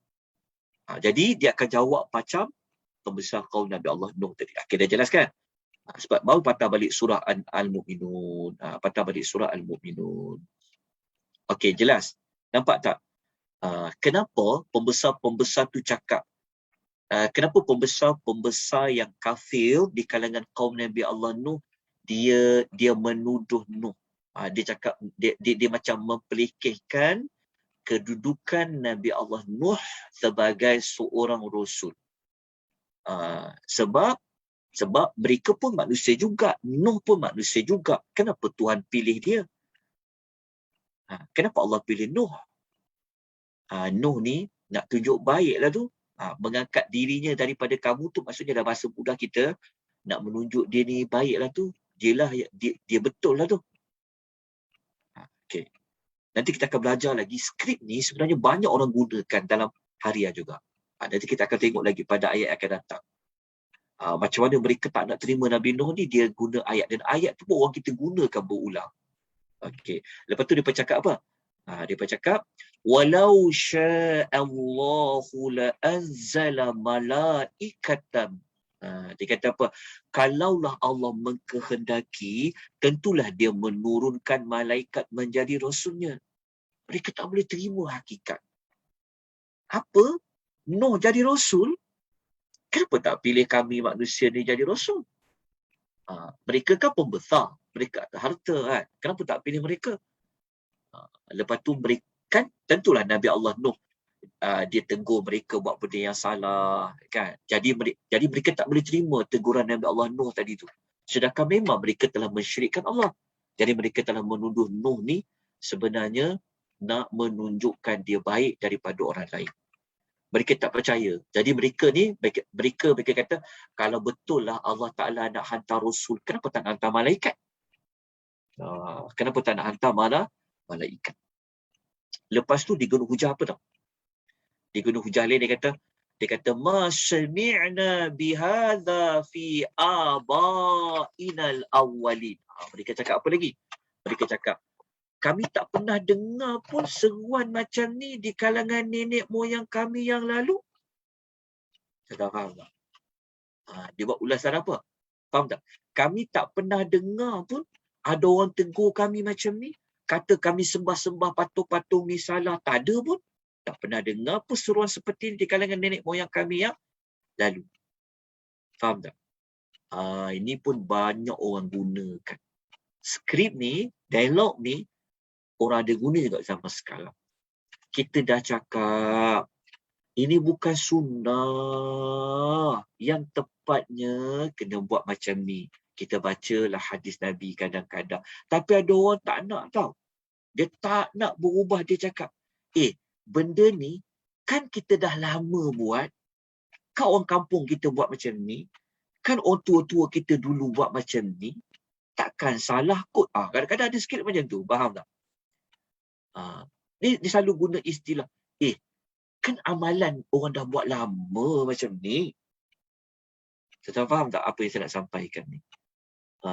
Allah Ta'ala sebenarnya cakap benda ni tujukan juga untuk Nabi. Mula-mula lah paling utama sekali. Allah Ta'ala nak beritahu pada Muhammad. Sebab tu Allah Ta'ala turunkan kisah ni. Allah nak beritahu Muhammad.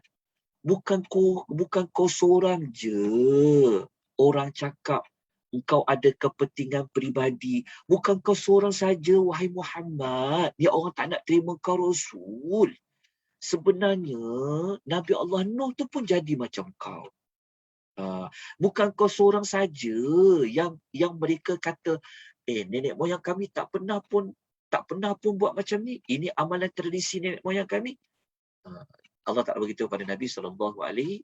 Tetap jelas tak? Apa yang mereka telah lontarkan, apa respon balas mereka terhadap ajakan Nabi Allah Nuh alaihi wassalatu wassalam.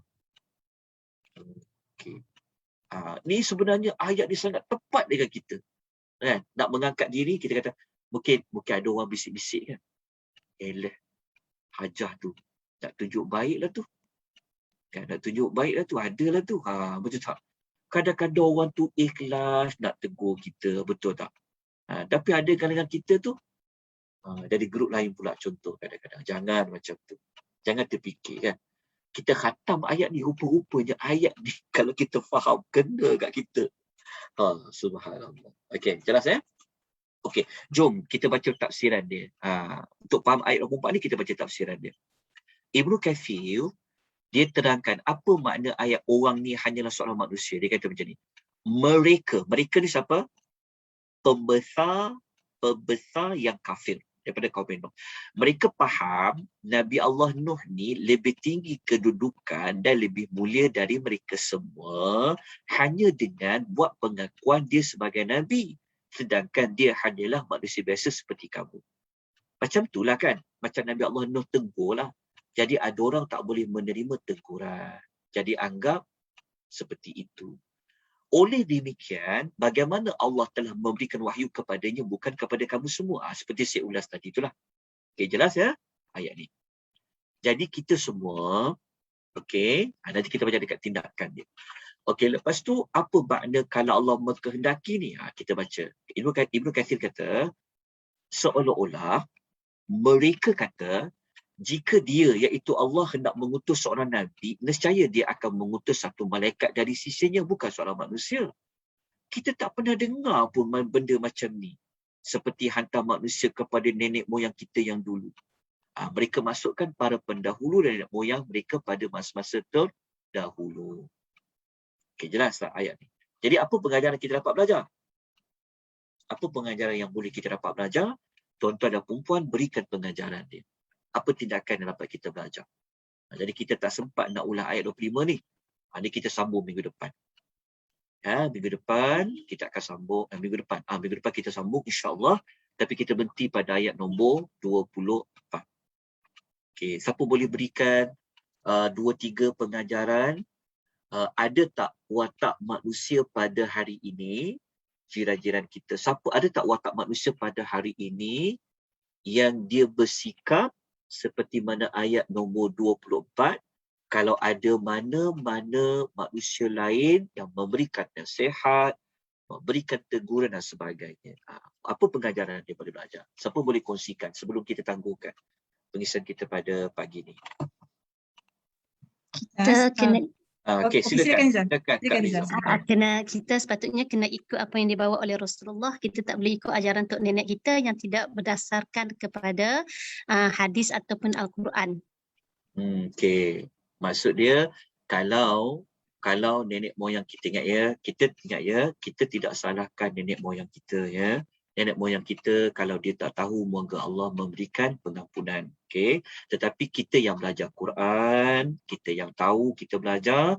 Jadi kalau ada mana-mana amalan nenek moyang kita, orang-orang terdahulu sebelum kita yang macam tidak menepati, okey, tidak menepati Al-Quran, tidak menepati hadis, okey, kadang-kadang buat sesuatu yang memang tak diajar dalam agama, maka kita tidak boleh jadikan amalan-amalan orang terdahulu sebagai kayu pengukur akan sesuatu itu benar jika ada ayat Quran ataupun hadis yang boleh kita pegang, jadikan ia sebagai sumber pegangan kita. Okey, terima kasih banyak-banyak kepada Kak Liza, jazakillahu khairan. Okey, ada yang lain? Ada persoalan lain? Ada nak bagi pengajaran lain? Silakan. Kita rasa sikap pembesar-pembesar kaum Nabi Nuh ni dia mirip kepada sikap-sikap musyrikin Mekah. Dia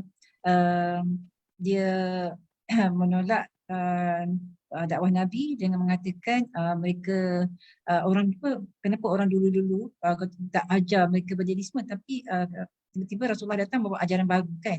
Dia mirip kepada musyrikin di awal dakwah Rasulullah SAW lah kan. Betul tak Ustaz? Ya, itu sangat tepat sebab memang salah satu hikmah, maksudnya memang tujuan penceritaan kisah umat-umat terdahulu dijadikan sebagai kayu pengukur kepada sikap umat ataupun kaum Nabi Muhammad sallallahu alaihi wasallam. Maknanya Allah Taala kalau ada persamaan sikap orang kafir musyrikin yang pembesar-pembesar kaum musyrikin ada persamaan macam kaum Nabi Allah Nuh, dia jadi peringatanlah. Adakah kamu sama macam ni? Maksudnya dia sebagai teguran. Betul Kak? Itu memang tepatlah. Okey, jazakillahu khairan. Ada tak yang lain yang kita boleh belajar daripada ayat 23 ke sampai 24? Okey, ada? Okey. Cuba Ustaz. Cuba boleh. Kak Nur, silakan. Nabi-nabi ini sebagai pendakwah, dia berdepan dengan cabaran yang lebih kurang samalah dengan orang yang tak nak, yang takabur dengan Allah dan Rasul. Dia mengemukakan alasan yang kadang-kadang tak masuk akal. Jadi alasan tu hanya untuk justify dia orang ni tak nak ikut ajaran Rasul tu. Sebab Nabi Muhammad sallallahu alaihi wasallam pun kalau ada dalam surah Isra tu 6 cabaran tu, ada juga salah satunya yang dia suruh Nabi naik ke langit, lepas tu bawa turun kitab yang spesifik kepada diorang, dan kenapa rasul-rasul ni tak dilantik di kalangan malaikat, kenapa di kalangan manusia. Maknanya cabaran-cabaran yang sama juga. Ya. Dia saya dapat satu kata kunci dekat situ, seperti yang Puan Aisyah sebut tadi, adalah sifat dia takbur, sombong. Kalau kita masih ingat ya, siapa yang ada ikuti tajuk tentang kita baru cerita Ahad lepas malam, tajuk cerita tentang sombong kan, tema sombong. Siapa tahu pengertian sombong? Sombong ni salah satu maksudnya adalah menolak kebenaran dan merendahkan orang lain. Itu sifat sombong. Jadi salah satu potensi orang bersifat sombong adalah orang-orang yang mementingkan jawatan pangkat. Jadi seperti pembesar-pembesar kan. Jadi kalau pembesar-pembesar ni mereka boleh terima dakwah Nabi Nuh, okey, jadi nanti mereka akan setaraf Nabi Nuh lah. Faham kan? Ialah orang pembesar level lain kadang-kadang dia tak nak duduk sekali, faham kan? Duduk di bawah dengan orang di bawahan dia. Tetapi orang bawahan dia tu betul, ikut kumpulan yang betul, ikut para nabi, betul kan? Nabi Nuh tu pun orang yang benar, sudah pasti benar. Tapi disebabkan nak menjaga status dan sebagainya, maka mereka menolak kebenaran. Orang yang salah ni, orang yang memang tak benar, dia takkan ada hujah untuk menang lah, seperti mana Puan Asia sebut tadi tu. So dia akan cari alasan juga, kan? Macam mana dia nak defend diri dia. Tapi sebenarnya dia mudah je selesai. Kalau dia apa? Kalau dia boleh merendah diri, kan? Dia kata, kalau dia bersifat, dia kata, oh benda ni benar-benar, tak kisahlah siapa cakap, kan? Dia akan terima. Itulah bukan sifat orang sombong. Tapi orang sombong ni, dia tolak kebenaran, dia akan merendahkan orang lain. Dia merendahkan Nabi Nuh itulah. Dia merendahkan Nabi Nuh. Dan inilah sifat orang sombong. Orang sombong ni, dia memang akan cari, dia akan defend diri juga. Dia akan cari alasan. Tapi ni tak boleh lagi alasan dia. Nanti dekat ayat 25 kita akan jumpa alasan lain. InsyaAllah. Jazakillahu khairan. Okey, tuan-tuan perempuan, kita berhenti di sini. Saya tengok ada tak soalan dekat dalam chat sekejap ya. Okey. Allah yang menjadikan kita dan menggunakan nikmat.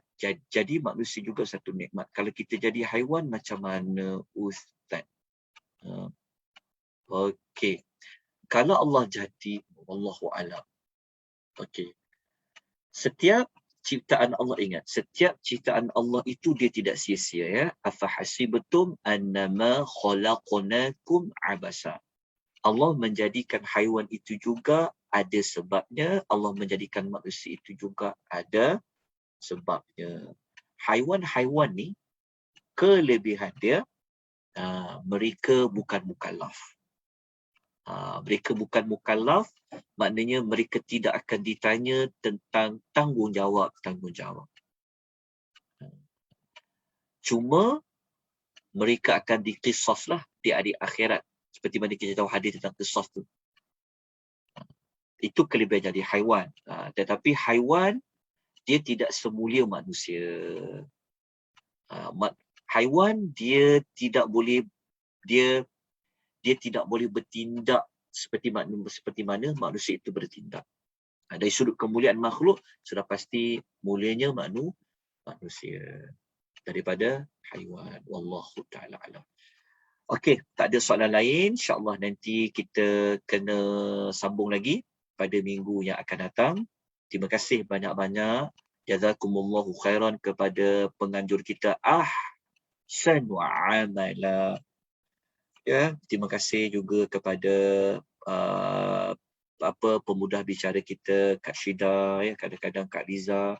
Setiap pertemuan kita pada hari Selasa ni, hanya Allah yang boleh memberikan ganjaran. Juga kepada tuan-tuan perempuan ya, yang selalu mengikuti majlis ilmu kita saban minggu, yang sentiasa bersabar, ya, yang committed. Kita doa pada Allah selalu supaya Allah lekatkan hati kita ni cinta kepada majlis ilmu, suka untuk belajar Al-Quran, ya. Minta Allah selalu lapangkan kita, beri kita ilmu yang bermanfaat, ya. Minta Allah bagi kita ilmu manfaat. Setiap kali kita belajar sesuatu, kita dapat sesuatu dan ilmu tu kita boleh manfaatkan.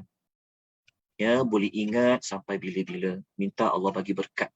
Allah aja boleh bagi berkat. Guru tak boleh bagi berkat. Okey, berkat itu datangnya daripada Allah. Kita ikhlaskan niat kita. Moga-moga Allah ni catat 1 jam setengah ini sebagai satu amal soleh kita kepada Allah. Amal inilah yang nanti akan teman kita dalam kubur. Sekarang kita tak nampak apa-apa. Tapi 1 jam setengah inilah amal itu yang akan membantu kita nanti juga di hari akhirat. Penting kita ikhlas mata-mata nak mencari rahmat Allah Subhanahu Wa Taala. Sampaikan kepada rakan-rakan kita yang tak dapat nak ikuti pengisian kita pada tengah hari ni, ya. Dia dekat tengah hari ni anak pun dah mula nak sekolah dah, ya. Jadi macam-macam kita kena buat. Apa-apa pun Kita susun waktu kita dengan baik, minta Allah lapangkan. Minta Allah lapangkan. Minta Allah Ta'ala tolong kita susun jadual kita. Moga-moga kita dapat manfaat. Okey, saya serahkan pada Kak Syida. Silakan Kak. Ada apa-apa? Amin ya rabbal alamin Ustaz. Jazakallah khairan katsiran Ustaz. Yang saya sampaikan cuma pagi ni trigger untuk next class kita tentang siapakah engineer kepada kapal Nabi Nuh Ustaz ya. So kami tunggulah Ustaz lepas akan datang. So insya-Allah pagi ni sahabat-sahabat semua jazakallah khairan katsiran atas kepada pagi ni. Insya-Allah kita jumpa lagi pada sesi akan datang Ustaz ya. Insya-Allah. Insya-Allah Kak. Okey, saya tinggalkan nanti pada Akak. Mungkin ada